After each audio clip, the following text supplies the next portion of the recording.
memberikan kesehatan kita untuk ibadah kepada Allah terutama di tahun yang akan datang insya Allah. Tak lupa salawat wa salam semoga Allah limpahkan kepada Habibana wa Nabiyana Muhammad sallallahu alaihi wasallam, kepada para keluarganya, para sahabat-sahabatnya, dan kita semua selaku umatnya, mudah-mudahan mendapatkan syafaat Rasulullah yaumil akhir. Amin ya rabbal alamin. Yang saya hormati dan saya muliakan segenap keluarga besar Bapak Kasnadi dan Ibu Rena selaku kedua orang tua Ananda Muhammad Zaki yang telah dihitan. Yang saya hormati dan saya muliakan para aparat pemerintahan sipil maupun militer atasan sampai bawahan yang diwakili oleh ibu-ibunya. Ibu RT ada,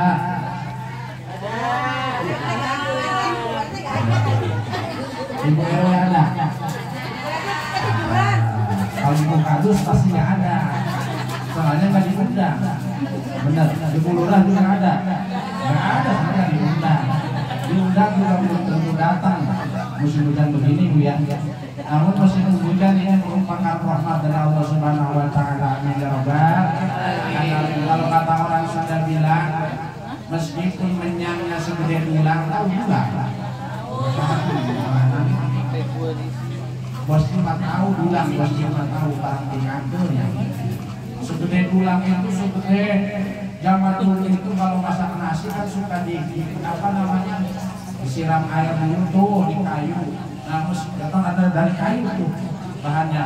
Meskipun menyanya segede itu, dibakar biar nggak hujan. Kalau kata Allah, malaikat Mikail turun hujan nggak? Hujan nggak? Menyana benar nggak? Terserah Allah mau hujan mau kagak, yang penting kemarin kita kenal panjang lama banget ya, nunggu hujan, giliran hujan dulu, giliran panas banget, sampai AC nggak berasa enggak. Makanya kata saya tadi, mestinya segala sesuatu itu kita syukuri insya Allah. Yang saya hormati dan saya muliakan seluruh ibu-ibu majelis taklim, Alhamdulillah, dan seluruh majelis taklim yang ada di perumahan Griaji dan Sintiga ini, ketuanya, wakil ketuanya, anggotanya. Kalau anggotanya paling banyak, soalnya nggak mengenal siapa, mau ngaji kagak anggota pokoknya ya. Tuh, beda dengan ketua. Yang saya hormati dan saya muliakan ibu-ibu grup band Kepret. Alhamdulillah tadi semangat banget baca marhabanya ya. Malu diamnya sampai posisi suaranya sampai mentok sampai kelak-kelakan suaranya. Alhamdulillah, saking gembiranya, saking semangatnya kita bersolawat kepada baginda Rasulullah Muhammad sallallahu alaihi wasallam. Namun yang ingin saya sampaikan terlebih dahulu, biasanya dan kebiasaan kalau saya tahu siapa apalagi nenek gede banget, mana ini yang ada beda? Jadi tadi begini aja, pom. Biasanya kalau saya tausiah itu satu, nah udah segini dah. Satu, kalau saya tausiah itu orang hadirinnya ngobrol. Kalau saya tausiah, kalau tempat lain nggak tahu. Yang kedua makan. Kalau di sono, di sini enggak beda. Yang kedua antuk. Ini yang tidur ada, yang keempat mundur mandi aja nggak tahu. Nah, kebelet tipis ada. Yang kelima pulang, itu lah. Nggak tahu berapa. Insya Allah di sini mah nggak beda. Alhamdulillah saya sangat merasa bahagia di awal dan akhir tahun ini saya dapat memenuhi undangan Bapak Kasnadi dan Ibu Rena dalam rangka tasyakuran hitanan Ananda Muhammad Zaki yang telah dihitan. Nah ini tasyakuran bener. Kadang ada orang yang besoknya nikah, sekarangnya walimahan. Ya nikahnya belum, masa walimah tuh nikahnya kan belum. Ya, harusnya kalau walimahan itu setelah aku nikah. Itu kenapa? Ya walimah nikah, selamatan nikah. Ya nikahnya belum, apa yang diselamatin? Benar, harusnya sudahnya. Makanya daripada nikahan manggil organ, mending manggil ustaz. Promosi dikit. Ya Pak Asnadi juga sebenarnya bukan nggak pengen manggil organ, bukan nggak pengen, bukan. Saya juga tahu satu di perumahan itu tempatnya nggak ada, di mana coba? Ya, yang kedua musim hujan. Nah, ya, yang ketiga boros makanan kalau organ beneran. Beda lagi. Masih umum tuh. Alhamdulillah. Puji syukur kepada Allah, yakni Bapak Kasnadi menginginkan putranya menjadi anak yang soleh, berbakti kepada kedua orang tuanya, berguna bagi nusa dan bangsanya. Kita doakan mudah-mudahan Ananda Muhammad Zaki ini dapat memberikan syafaat kepada kedua orang tuanya di yaumil qiyamah. Amin ya rabbal alamin. Pengen punya anak soleh, pengen. Tentu itu semua harapan kita selaku orang tua, menginginkan putra dan putri yang soleh dan soleh. Namun ada beberapa tahap yang harus dilewati, ada beberapa hal yang harus dikerjakan untuk atau agar mempunyai anak yang soleh dan soleha. Di antaranya adalah kita selaku orang tua harus soleh dan soleha dulu. Anak yang dia rajin sholat, orang tuanya harus rajin. Anaknya bisa ngaji, orang tuanya harus bisa. Ya itu. Kalau orang tuanya nggak bisa ngaji, ya serahin anaknya tuh guru ngaji, jangan nyerahin doang, jangan nganterin doang. Ini ada juga anaknya, bocahnya datang sendiri. Itu anak siapa lu? Anak Pak Anu, orang mana? Guru mana? Tunggu sini besok orang tuanya. Anaknya kagak datang lagi, orang tuanya kagak ada. Katanya apa Pak Ustadz, minta bayaran daftar. Maksudnya biar ada ijab kabul antara guru sama orang. Nih, banyak kasus gini zaman sekarang. Anak ngaji, anak sekolah disentil sama guru. Orang tuanya lapor ke polsek. Orang tuanya dilaporin gara-gara anaknya disen. Makanya ijab kabul. Kalau ijab kabul, Pak Ustadz, Bu Ustazah atau siapa aja, saya nih nyerahin anak saya, nitipin anak saya, tolong didik, tolong ajarin ilmu agama. Kalau nakal, asal jangan lupa gitu. Saya pernah ada yang nyarahin anak ke saya, anak ngaji gini, Pak Ustadz, kalau anak saya bandel, sabet aja pakai pagar. Astagfirullah. Asli demi Allah, Bu, ada yang begitu. Tuh saking apa? Saking pengennya orang tua punya anak soleh dan soleha. Anak biar rajin sholat, orang tuanya dulu jangan suka ngelewatin sholat. Ini mah sholat dilanggar terus, padahal sekarang langgar nggak ada, adanya masjid ya. Kalau zaman dulu kan ada langgar, tahu langgar? Nah, kalau nggak tahu banget ya. Langgar itu musola kecil yang orangnya cukup cuma 3 orang kalau nggak salah. Imam, makmum, 2, udah. Terus di kolongnya itu di kolong ada bebek, ada ayam, macam-macam gitu. Itu langgar. Biasanya di pinggir jalan tuh adanya, di pegunungan, di perkampungan. Sekarang udah nggak ada langgar, adanya musola. Padahal langgaran musola juga sebetulnya cuma gedean dikit kalau musola. Ya, masjid sama musola juga sama, sebetulnya tempat sholat juga, betul. Nah, kalau musola mah bisa kecil, kalau masjid mah harus gede. Untuk masjid, cuma tidak semua masjid mesti dipakai tempat sholat Jumat. Cukup masjid jami yang dipakai sholat Jumat. Boleh semua musola nih, ada musola apa Al-Husna, kasih nama Masjid Al-Husna, tapi jangan dipakai sholat Jumat. Pakainya di masjid jami begitu. Orang zaman sekarang mah mentang-mentang masjid itu kan Pak Ustadz harus dipakai sholat Jumat. Tahu ngajinya di mana sih? Masjid dipakai sholat Jumat. Masjid mah bangunan tempat sholat. Bukan berarti itu harus dipakai sholat Jumat. Kalau sholat Jumat itu harus memenuhi syarat. Di antaranya mukimin. Terus apalagi balik, berakal. Nah, dari 40 orangnya ada orang satu yang sedeng. Yang sedeng, tahu sedeng? Ya kurang seon gitu ya, itu Jumatan itu harus ditambahin sholat Juhur itu, paham? Nggak paham ini nggak pernah Jumat tuh ya, maksudnya nanti sampein sama lakinya sama suaminya ya, insya Allah rajin sholatnya, orang tuanya rajin sholat Jumat, datang lebih dulu pulang lebih dulu lagi aja salah, datang lebih belakangan pulang duluan, suami ibu suka gitu nggak? Tegur besok ya, jangan dibiarin Pak, gimana sih datang belakangan pulang duluan, datang duluan pulang belakangan, bangun juga pulang, BKM juga pulang, pulang sendiri baru pulang begitu, biar apa? Biar pahalanya banyak begitu. Ajak tuh anak kita yang sudah dihitan, ajak ke masjid ya, namanya anak-anak nakal wajar, kita juga dulu anak-anak dulu, bocah dulu, bener gak?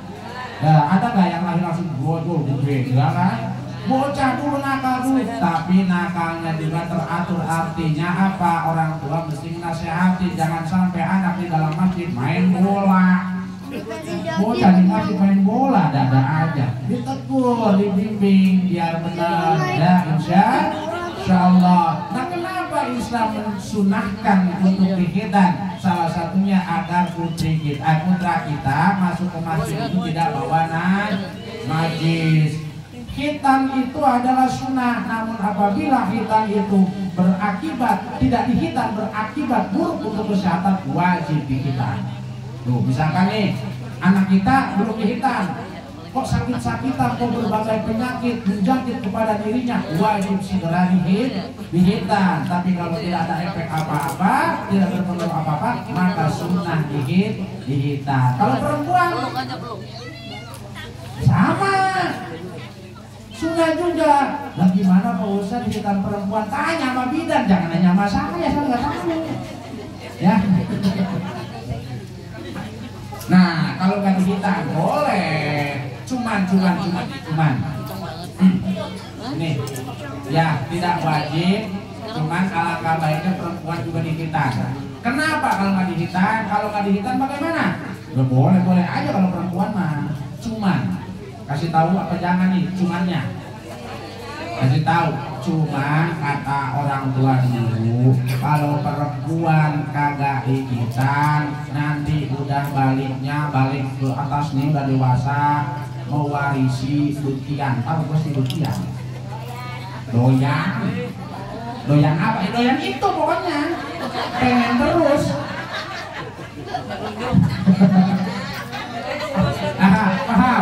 Paham? Udah ya, usah dikupas tuntas itu mah kali saya benar ya. Doyan itu punya. Jadi kalau misal punya istri yang bentar-bentar pahayu, tiap malam lah gempor. Tanya mamanya, "Mak, emang anak emak dulu dihitan apa enggak?" Kan perempuan dihitan, emang kenapa? Minta mulu tiap malam gempor. Tanyain, terus bagaimana? Ya udah susah loh, dari dewasa mah udah alot, bener ya. Nabi Ibrahim juga dihitan, ya udah tua aku, ya dihitannya juga bukan pakai laser zaman dulu, dihitannya pakai apa? Pakai kubung, kampak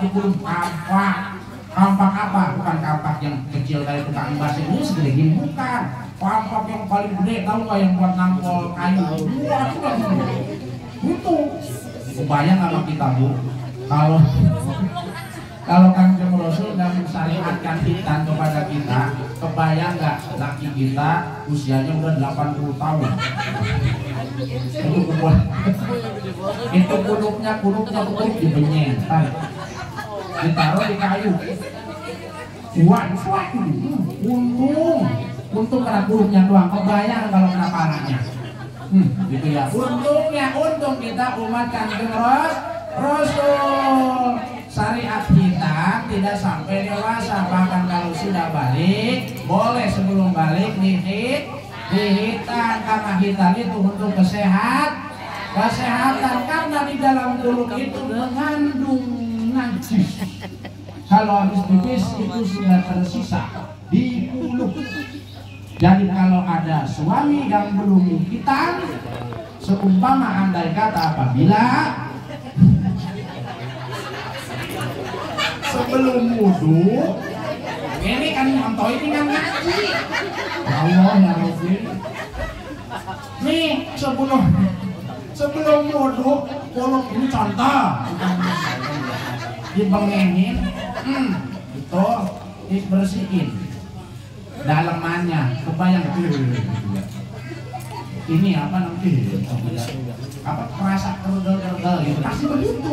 Makanya untungnya suami kita udah dihit, yang udah mah nggak tahu kali masih ada yang belum 2 kali. Nah, hitam itu disyariatkan karena Kanjeng Rasulullah SAW disyariatkan hitam itu untuk mengikuti agamanya Nabi Ibrahim alaihi salam, sebagaimana tadi dalil yang dibacakan, summa auhayna ilaika an tattabi millata Ibrahim hanifa wa ma kana minal musyrikin. Kemudian kami wahyukan kepadamu Muhammad, ikutilah agama Ibrahim yang hanif, karena beliau tidak termasuk golongan orang-orang yang mempersekutukan Allah Subhanahu wa Ta'ala. Agama hanif yang lurus yang benar, gitu. Paham? Itu hitam.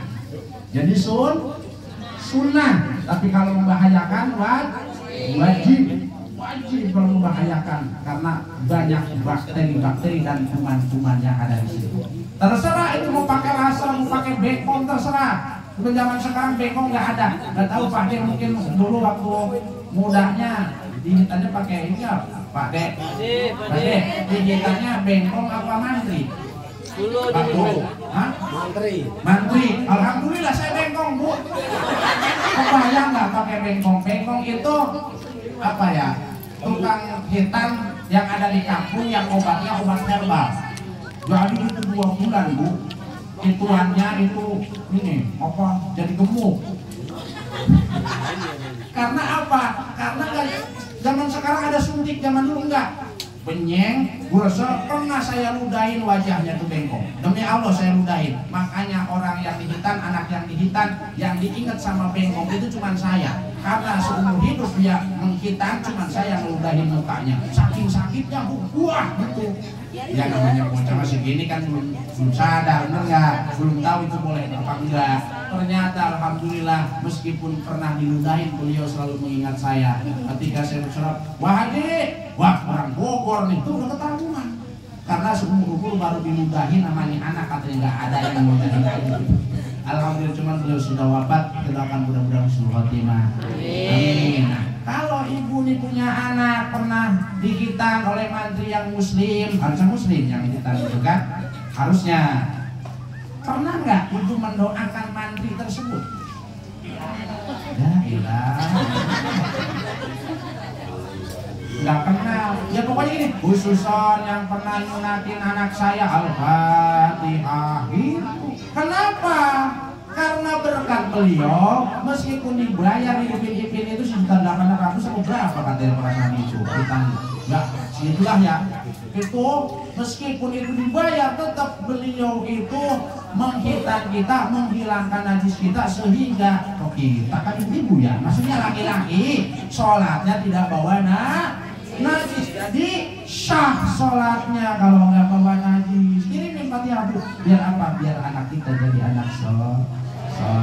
Anak kita yang perempuan pernah dicongkel pakai bidan, doain bidannya. Meskipun kita nggak tahu siapa atau lupa, ada di rumah sakit, namanya di rumah sakit bidan kan banyak ya. Doain aja.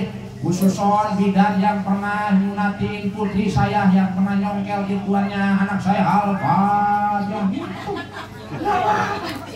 Lah Allah Maha tahu nggak bakalan nyasar itu Fatihah kali kuburan enggak, karena Allah Maha tahu itu siapa itu suratul Fatihah. Tuh, salah satunya anak yang soleh, ciri-cirinya adalah yang selalu mendoakan kedua orang tuanya, selalu memberikan yang terbaik kepada orang tuanya, selalu beribadah. Saya kalau nanya sama ibu-ibu, Bu, pilih mana anak baik nggak pernah sholat, anak sholat tapi nakal? Nggak ada pilihan itu. Harusnya saya ke Karawang ceramah, terus ke Cariu ceramah juga harusnya, cuman belum ada yang undang, jadi belum pulang.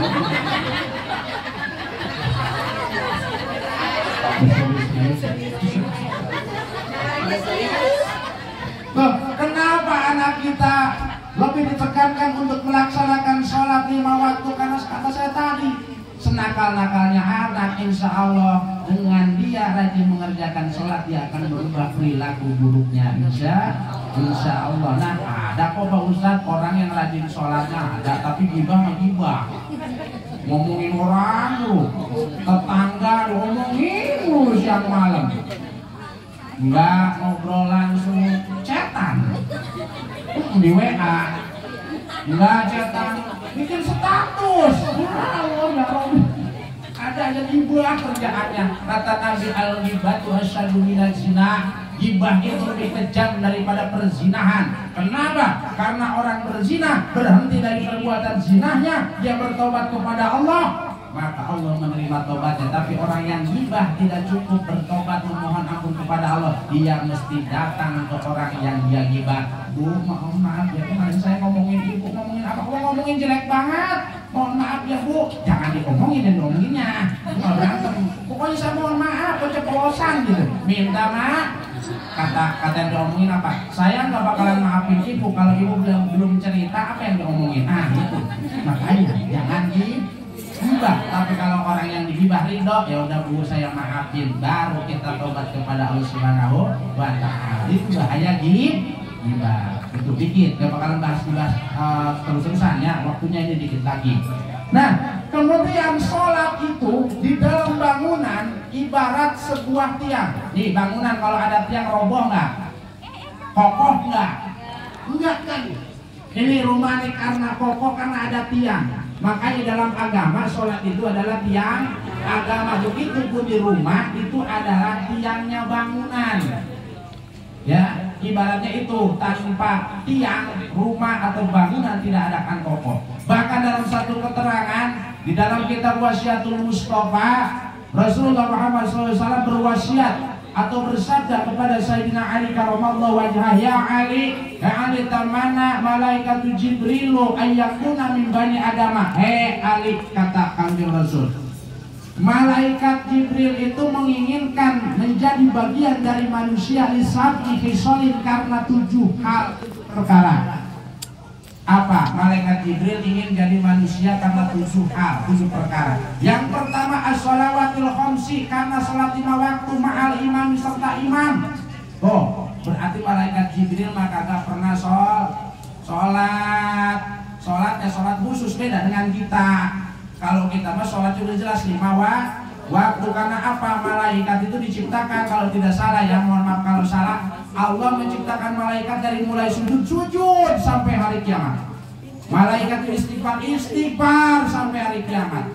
Malaikat itu ruku sampai hari kiamat. Terus ibadahnya cuma 1 kalau malaikat. Beda dengan manusia, banyak ibadahnya, terutama yang 4 hari semalam 5 waktu. Nah ibu bagaimana? Ada kode udah dangdung begitu. Kode. Nah bagaimana ibu? Saya pengen berjamaah, nggak usah ibu mah sholat di rumah aja, pahalanya sama dengan sholat berjamaah. Ibu sholat di masjid lebih baik di tengah rumah daripada di masjid. Sholat di kamar tempat sholat lebih baik daripada di kamar tempat sholat. Gimana ya? Daripada tengah rumah. Sholat di kamar tempat tidur lebih baik daripada sholat di kamar tempat sholat. Terakhir yang paling baik ibu sholatnya di kamar tempat tidur. Pahalanya sama berjamaah, sama dengan laki-laki yang berjamaah. Mas suami kita mah kagak ada kalau sholat sendirian di rumah, ya gak ada pahala berjamaah, kecuali masjidnya jauh. Ya, masjidnya jauh mah, masjid jauh itu kita sholat berjamaah baru dapat pahala berjamaah. Kalau masjidnya dekat mah aku kebangetan sholat di rumah, beliin aja mukena tuh. Pak, pakai mukena. Kenapa emang sholatnya di rumah? Kata Jibril menginginkan dari manusia itu karena manusia sering berkumpul dengan alim ulama di pengajian nih. Pernah dengar gak malaikat ngadain pengajian? Enggak kan? Enggak.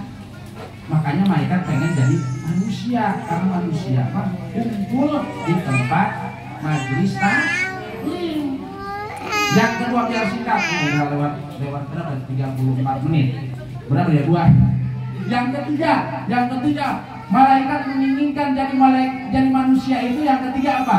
Wa iyadatil maridi, membesuk menjenguk orang sakit biar cepat. Yang keempat, ini biar cepat. Yang keempat, malaikat Jibril mengingat jadi manusia apa? Sering menghantar jenazah. Dengan apa lagi? Sering memberi minum orang-orang yang haus dan memberi makan orang yang lapar. Apalagi sering memuliakan tamu dan anak yatim. Kata Nabi Fahris ala dalika, mestinya kamu menginginkan itu semua karena malaikat Jibril sendiri menginginkan hal itu. Mudah-mudahan kita termasuk orang-orang yang disebutkan oleh Nabi yang merindukan 7 hal tadi, yang menginginkan 7 hal tadi. Amin ya rabbal alamin. Baiklah para hadirin yang saya hormati dan saya muliakan, berhubung waktunya sangat singkat dari jam 4 sampai dengan jam setengah 6 kurang lebih, mungkin itu saja yang dapat saya sampaikan. Mohon maaf jika tidak sampai sepenuhnya pembahasan tentang khitan, karena pembahasan tentang khitan sangat panjang, butuh waktu sekitar 1 jam atau 2 jam. Namun hanya sedikit saja yang saya sampaikan, meskipun hanya sedikit, mudah-mudahan bermanfaat bagi kita semua. Amin ya rabbal alamin. Sekali lagi kita doakan mudah-mudahan Muhammad Zaki ini Allah jadikan anak yang cerdas, anak yang soleh, berbakti kepada kedua orang tuanya, berguna bagi nusa dan bangsanya, dan memberikan syafaat kepada kedua orang tuanya di yaumil akhir. Amin ya rabbal alamin. Rupanya itu saja yang dapat saya sampaikan. Adanallahu wa yakum ajmain. Wassalamualaikum warahmatullahi wabarakatuh. Waalaikumsalam warahmatullahi wabarakatuh. Langsung apa MC dulu ya? Allahumma sholli ala sayyidina wa habibina sayyidina wa maulana Muhammad wa sallim wa radhiyallahu ta'ala wa kulli sahabati rasulillah ajmain. Bismillahirrahmanirrahim. Allahumma bi sultanil azim wa bil manil qadim wa bil wajhil karim wa li kalimati tamati wa da'atil mustajabati wa akilan sayyidina Husaini wa insi wa jin wa sayyidina wa yang alladhina kafaru la yukana bi afsali ma masalli wa yaquluna inna ulama min wa ma huwa illa fil alamin wa mustajabul luqman hakim wa warisa sulaiman bi dalil masalam ya wa Allah ya Allah ya Allah ya dal arsyil majid ya fa'li majid tawil umri wa sayyidina sadi waqti hajati waqtil amwali wa waladu hakim wa sayyidina wa tabani wa tawal faqdan bani adam alaihissalam ulama kana hayya wa yaqul qawla al-kafirin wa qul jalak wa zaqal batil wa qadra nazahu wa nazil min al-quran wa wasyif wa rahmatul lil mu'minin wa la yazil zalimin ila khasara bi fadli subhanahu wa ta'ala min zati wa yasibuna salamun ala mursalin walhamdulillahi rabbil alamin. Sirul Fatihah. Bismillahirrahmanirrahim.